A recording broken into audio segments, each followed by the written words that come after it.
안녕하세요 여러분. 저는 한국국제대학교 18학번 황정인입니다. 오늘은 뇌졸중에 대해서 전반적으로 설명해 드리도록 하겠습니다. 목차는 뇌졸중의 정의, 원인, 증상, 유형, 뇌졸중의 간호중재에 대하여 설명해 드리도록 하겠습니다. 전체적인 목차는 다음과 같습니다. 먼저 뇌졸중의 정의에 대해서 알아보도록 하겠습니다.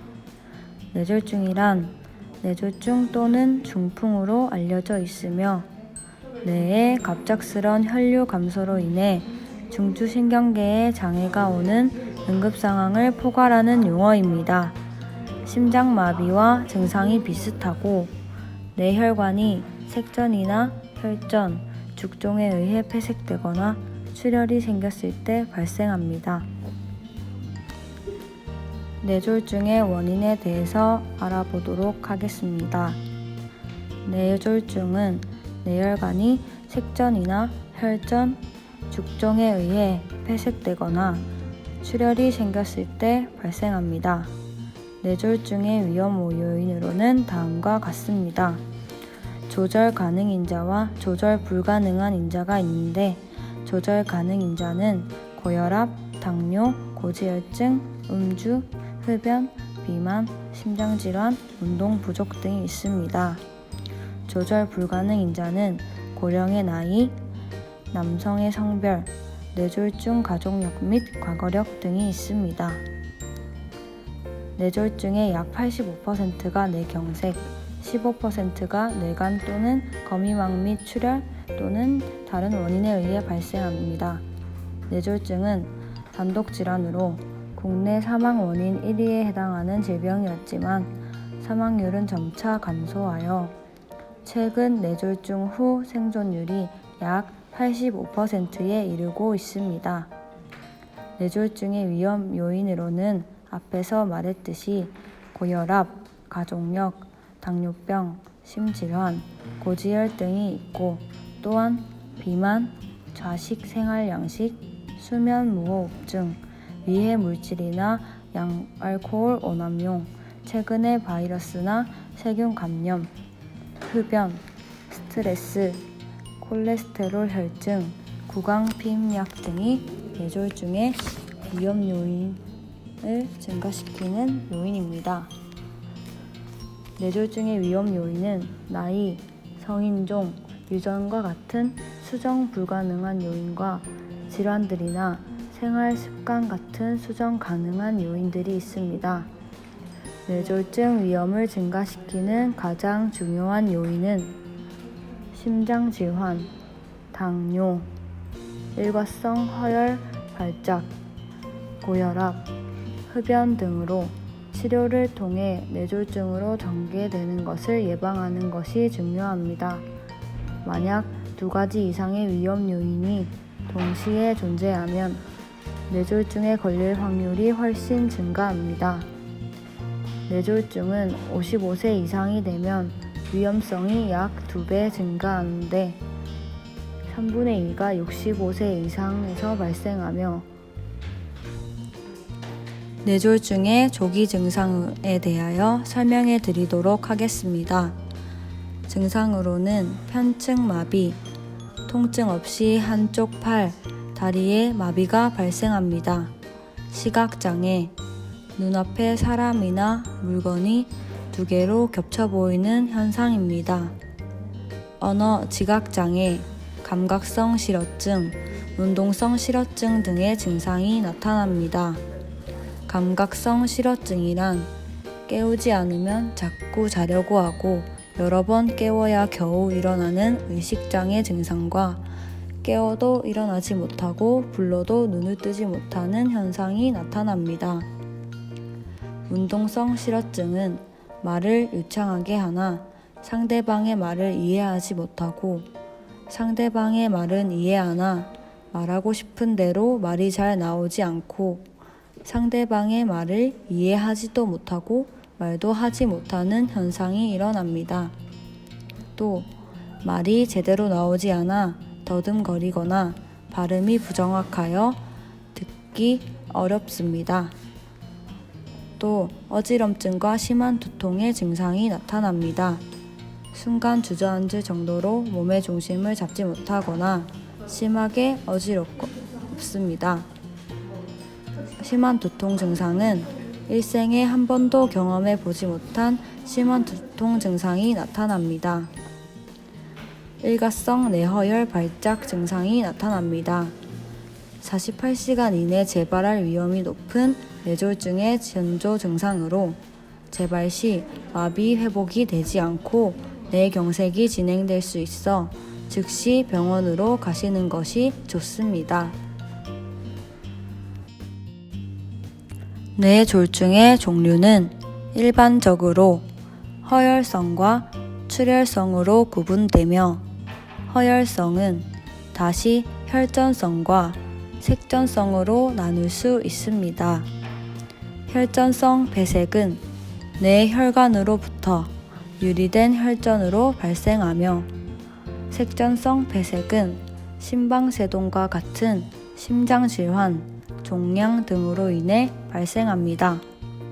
출혈은 뇌 내출혈과 거미막하 출혈로 구분됩니다. 다음 표는 뇌졸중의 종류별 특성을 비교한 것입니다. 뇌졸중의 유형으로는 허혈이나 경색 없이 발생하는 일과성 허혈 발작과 달리 뇌졸중은 뇌의 경색과 세포살을 초래합니다. 뇌졸중은 원인과 병태 생리에 따라 일과성 허혈 발작, 허혈성 뇌졸중과 출혈성 뇌졸중으로 구분됩니다. 허혈성 뇌졸중은 뇌의 어느 한 부분에 혈액 공급의 장애로 인해 갑자기 상실하는 것이며 전체 뇌졸중의 약 85%를 차지합니다.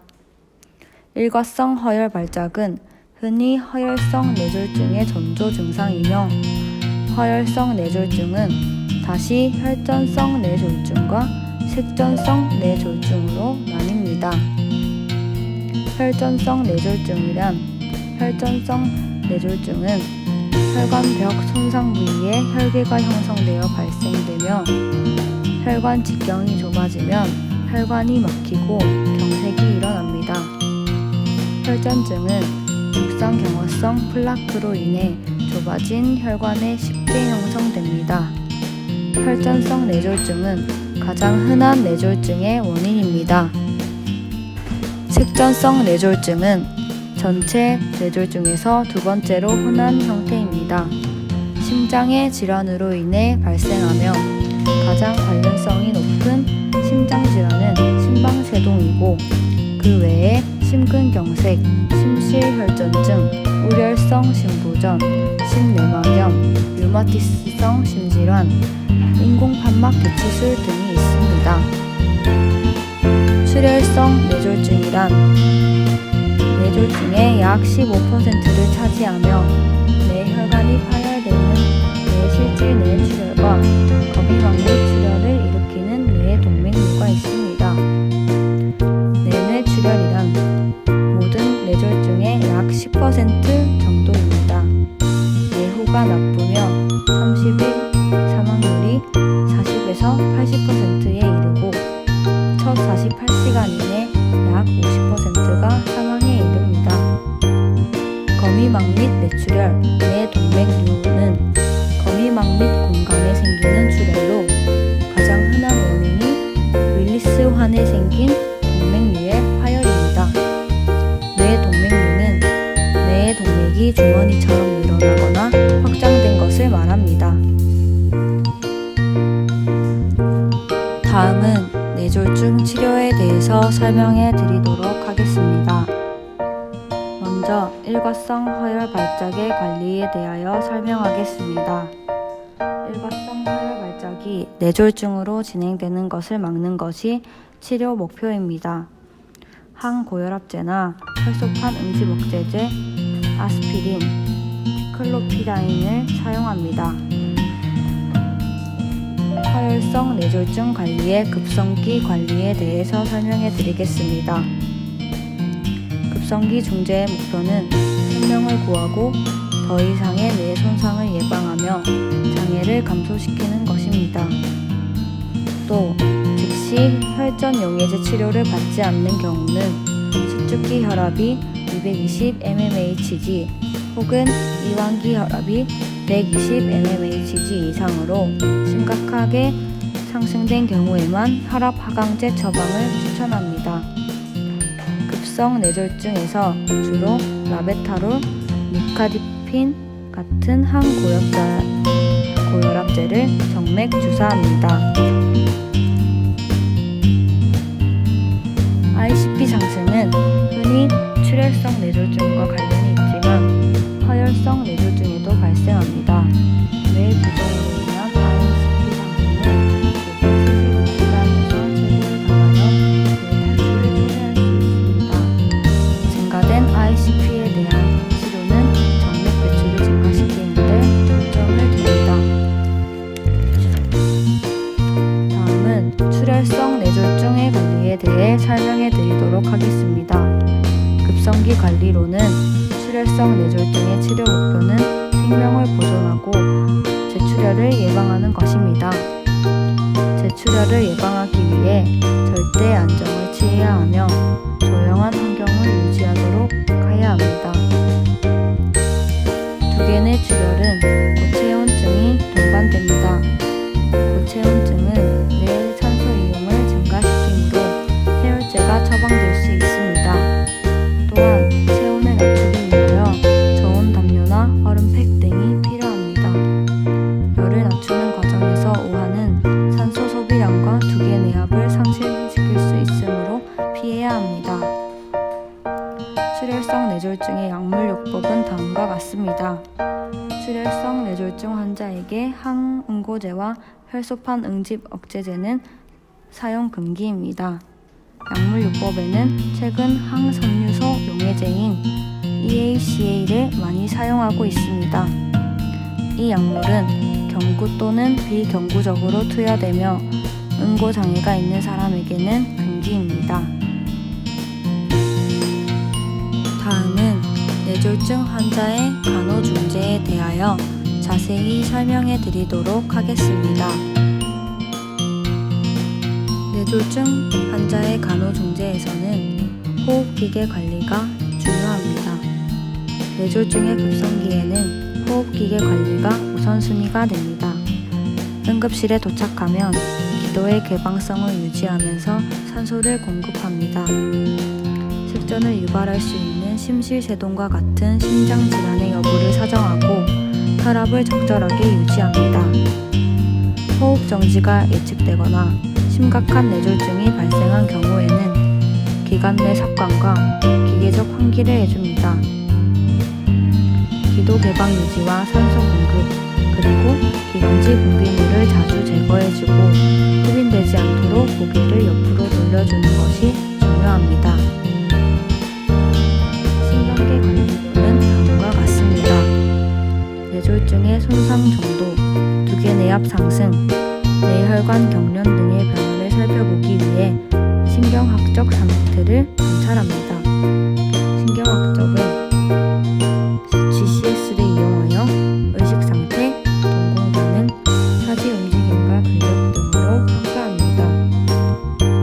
침상머리를 30도 정도 올려주고 머리에서 정맥 배응을 촉진하기 위해 머리를 똑바로 하고 중립을 유지합니다.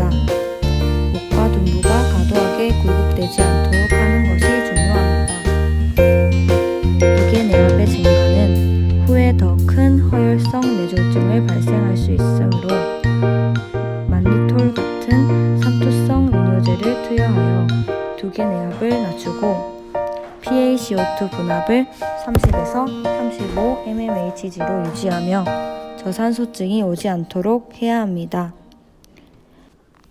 뇌척수액의 축적으로 인한 압력을 줄이기 위하여 일정 기간 동안 뇌실 외 배관 EVD를 삽입하기도 합니다.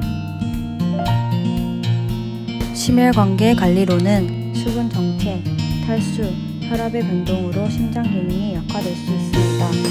뇌졸중으로 인한 스트레스로 항이뇨 호르몬 알도스테론이 높아져 소변량이 감소되었을 때는 수분을 제한합니다. 한편 탈수는 뇌졸중 상태를 악화시키는 요인이 되므로 정맥수에 공급을 하면서 섭취량과 배설량을 세심하게 관리하며 필요시에는 중심정맥악, 폐동맥악을 사정합니다.